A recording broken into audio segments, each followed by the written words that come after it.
Biracial in America. Try to time this out a little bit better. Biracial Politics in America, Part 2. Lying, market. Nothing works with lying. Not your personal life, not your professional life, and I'm hoping not the former president's political life. Just think about it. If you had a personal relationship and you lie to each other. For example, I married my wife over 26 years ago, and I vowed to forsake all others. If I stop forsaking, let me tell you, my marriage is not going to last that much longer, especially if you know my wife. I don't think it would work for a girlfriend-boyfriend or any type of loving relationship if you lie to one another. I don't think it would work. Professionally, I'm a professional trainer. I work by appointment. If I tell a client I'm going to be here at 6 p.m., I better be here at 6 p.m. Actually, a little bit before so they can warm up. If I'm not here, I'm not a cheap date. They're spending time and money to train with me. I got a feeling it wouldn't take long for them to find another trainer. Likewise, if I have a client who says they're going to pay me X amount, my registered amount for training, and they don't pay me, well, we're going to have a hard time with our business relationship, and it's probably not going to move forward. And I'm hoping through just a few of the examples I'm going to give you about former President Trump. Trust me, I could give you a longer list. I'm just going to try to cover while he was elected president. I mean, I'm not going to talk about the 4,000 cases that he had in New York, in state and federal courts. I'm not going to talk about the fact he cheated on his first wife with his second wife, cheated on his third wife with a porn star. I mean, I could go on and on. But the point is, I will talk about his character or lack thereof. And the fact that he lies constantly. And how someone with no moral center should not have the highest office in the land. And we have a 4-year track record. It's not like he's an unknown quantity like he was last time. He's a known quantity. You have 4 years of a record with him, 4 years of the Biden-Harris administration to make a decision on. And here are just a few highlights I think that make my point. At the time of this podcast, we've just got through another devastating hurricane, Hurricane Milton. Just a week before that, we had Hurricane Helene. FEMA's on the ground. All sorts of government help and agencies are there. And Trump has lied about the benefits, about the $750 just being the end of the hurricane relief, and that FEMA's running out of money because they're giving it all to migrants.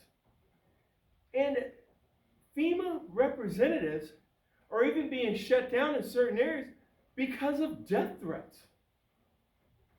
Now, President Biden has gone to the region and talked about all the federal resources that are available, but some of the MAGA faithful and Republicans aren't even applying for these services because they believe the lies that Donald Trump is saying. Go to his campaigning. He goes to Aurora, Colorado. He tells so many lies while he's in Aurora, Colorado. The Republican politicians in Aurora, Colorado have to come out and say, hey, you know, it's not what the former president said, it's X, Y, and Z. They had to come out and clean it up. He goes to Detroit, Michigan to give a speech to the Detroit Economics Club, and he talks bad about Detroit, like, hey, you know, Detroit's a pit, and, you know, the rest of the country is going to be a pit like this dump if you don't elect me president. I mean, from the lies in Aurora, Colorado about Venezuelan gangs running Aurora, Colorado, to the lies he tells in Detroit, you know, about it being a horrible city. Detroit is a beacon. I mean, it has a lot of industry, and it has really been on the comeback for many years. And that's just 1 week, Monday through Friday. I mean, I think the country's exhausted, and like VP Harris says, I think they're ready to turn the page. The Washington Post has conservatively estimated that Donald Trump has told over 30,000 lies. So obviously, I could do this whole podcast just on Donald Trump's lies. But I just want to do the fun ones to me. Like what President Obama talked about, his weird obsession with crowd sizes. I remember during his inauguration, he had his spokesman, Spicer, after he got into the White House, come out to the press room and say, you know, Donald Trump's inauguration had more people than anyone ever, period. He made that poor guy come out and tell that stupid lie that can easily be proven by looking at Google images. You know, mismanagement and misinformation was his calling card, and it was particularly deadly to over 1 million Americans during the COVID-19 pandemic. I mean, he talked about bleach. He, said it would go away in warmer weather. I mean, come on, we all lived through that. It was a nightmare. And, during the pandemic, he just canceled the press briefing. You may criticize the press briefings now, but at least they have them. He just said, you know what? I'm just going to do away with that for a while. We don't need to have them. And let's talk about the big lie. Okay? His winning the 2020 election. It's the big lie. It is called the big lie. And it's continued because no one in the Republican Party has the wherewithal to stand up to him that wants to continue a political career. Even J.D. Vance in his vice presidential debate with Walz said, when asked by Walz, did Trump win the 2020 election? He said, I'm looking forward, I'm not looking back. And now he's asked in numerous interviews since then, and he answers a question with a question, but he doesn't answer the question. And let's just talk about the January 6th riot, where his followers took over the Capitol. The Vice President of the United States had to be taken to a secure location. And why is that? Because the president, at the time, Donald Trump, sat and did nothing. He did nothing but inflame the situation when he said, Mike Pence didn't have the power or the guts to do what was right. In other words, he wouldn't kick it back to the states. There have been over 277 rioters sentenced to prison. So if you want to argue whether it was the big lie or whether or not it was a riot, how did almost 300 people end up in prison? And more to come. Just this past week, they had a lady who got 9 years for cheating the election process. And again, his personal life is a hot mess. I mean, the whole E. Jean Carroll, sexual assault and defamation suit that he lost. But let's go to the bottom line. He is a 34-time convicted felon. 34 counts he's guilty of, and he's running for president. I mean, when you say it out loud, it's absurd. But guess what? You know all this, right? You know all this. Here's why it's a big deal. He still, according to all the polls, has a 50-50 shot at still taking the presidency of the United States again. And if you're going to vote for Donald Trump, you're one of 3 people, or there are one of 3 reasons why you're voting for him. I know why. There are 3 reasons. First of all, greed. You're greedy. You're probably wealthy. I'm going to guess you're white. If you're not white, you are one rich minority, because if any minority can vote for this clown, then you must be well off. because the only thing he did during his presidency was the tax cuts. Now, full disclosure, I actually benefited from some of the Trump tax cuts. I mean, my wife and I have been together over 26 years. We're both degreed. We both have careers. And, we've done well. But I don't vote on how my family's doing. All right? I vote according to what's best for the country. And if you would get out of your greed in your bubble, and I'm doing okay, so it's okay, you'd find that Trump's not the best choice for this country. But your greed will make you cast a vote for him. Another thing is, you're racist. And you're like, okay, you've gone too far now, Robert. Yeah, maybe I want my tax cuts, but I'm not a racist. Well, maybe you're not a hang somebody from a tree or burn a cross in their yard racist. There's other forms of racism. Remember, they used to do redlining to keep black people out of certain neighborhoods. That was racism. They didn't burn any crosses. They didn't hang anybody, but they were racist. And if you live in your community and you're in your little bubble and you're in your social media silos and you don't want any minorities and you don't want anybody else coming in this country, you're racist. You're racist toward minorities. It doesn't have to be just toward blacks. You're racist toward Hispanics. There are measures they're taking in Texas that are killing people. They put buoys in the water to deliberately drown people that were trying to come into this country and seek asylum. You cannot have the attitude of the magnates at the turn of the century, like the oil barons and the steel barons and people that, men at the turn of the century ran their families with an iron fist. Their law was the law of the land. There are a lot of people who want to go back to those times. I have a late father-in-law who, was a white guy in his 70s. Man, I bet you he remembered a time when white men ran this country. And nobody better not tell him where he can live and what he can do or who he can marry. Because he was large and in charge. And that's what people want to go back to. And it's not just 1960, it could be 1860. I mean, there's a Republican gubernatorial candidate who is black, by the way, who said, you know what, I wish slavery was still legal. I'd own a couple. Yes, he's black and he's racist.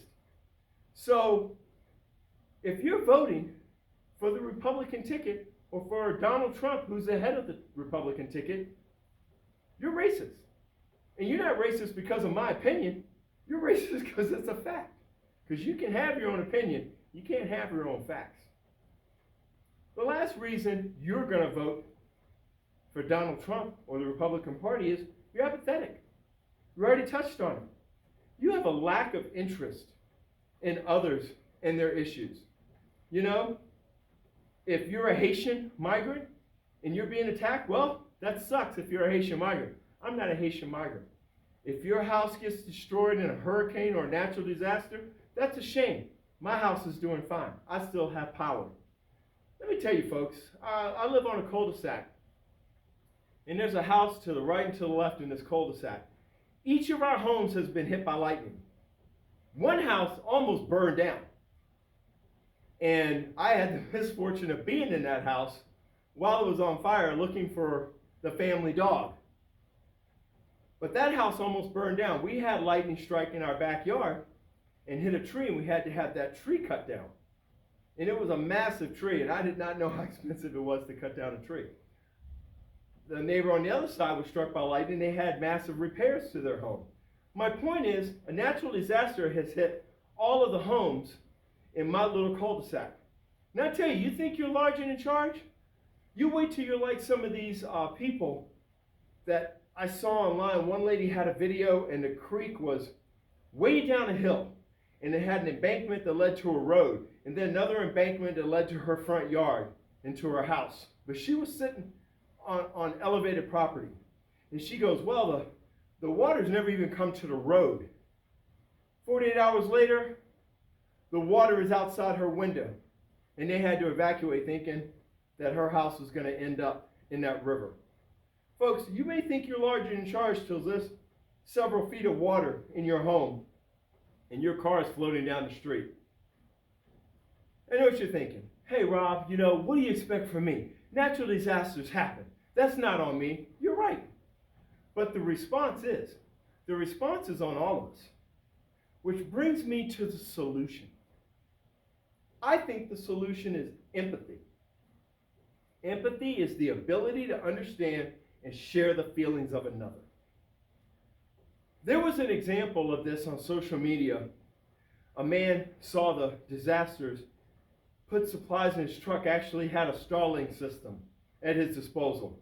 So he drives to these flood-ravaged area. He sets up a Starlink so people can use their cell phones.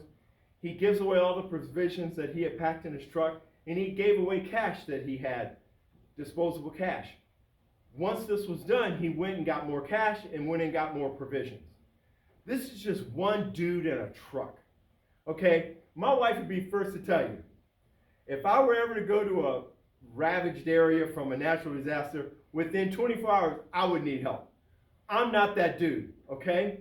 But you know what? Like I talked about earlier, I've had a good career. I can stroke a check for that dude or an organization that backs somebody like that dude, okay? How about the American Red Cross? They've always been there as long as I can remember. The American Red Cross is at every natural disaster. How about donating to them? So if Florida has a hurricane, there are 49 other states that can help. Now, do I expect you to get on a flight from Hawaii? No. Do I expect you to have a road trip from Alaska? No. But you can donate to the American Red Cross. You can call the governor's office in the state of Florida and go, hey, I live in Nebraska. I live in Idaho. I want to know how to help.